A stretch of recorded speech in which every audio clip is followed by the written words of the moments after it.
day po sa inyong lahat. Yan. Welcome na naman po sa aking channel, mga kamags. Yan. Ang content po natin ngayong araw ay ang pagpapakita ko sa mga RIR kung tawagin kasi po Rhode Island Red. Bagamat tinatawag po silang RIR, meron naman pong lumalabas na mga ibang kulay. Gaya po nung yung talisayin na yan, tsaka yung puti na yon So ang manok na to ay actually binili ko po siya, namasyal po ako sa Pusorobio, Pangasinan, at doon sa farm na pinasyalan ko na ininstallan namin ng battery cages at diniliberan ng ready to lay na decal white, ay meron po silang mga alagang ganito. Yun po, sumubok po ako, bumili po ako ng isang tray sa kanila na itlog, fertile eggs, yan, at pinapisa ko po sa incubator. Yung itlog po na yun ay pumisa, pinalaki yung mga sisiw at heto na po sila ngayon. So, nakakatuwa po silang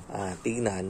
Yan. Actually, ang naproduce po nung isang tray na egg na yun ay 10 inahin at 7 na lalaki. So, masyadong marami po yung lalaki. Kaya, siguro po later on, magbabawas po tayo. Ina-identify ko lang po kung sino po yung matapang na mga sta.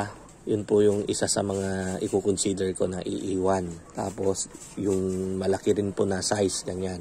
Actually, yung malaki po sila, kapag kinatay po natin to baka 5 kilo o baka sosobra pa. Kulang po yung kawali natin kapag lalagyan ng kanilang karne. Lalo na kapag yung kawali natin ay medyo may kaliitan. Nag-uumpisa na po silang mangitlog. Pararamihin po natin to. Yung kanilang itlog ay medyo may kamahalan din. Pero sa mga unang produce natin, hindi pa muna tayo magbenta. Pararamihin pa po natin. Kasi nga po, meron po tayong property na na-acquire. Medyo nasa bundok.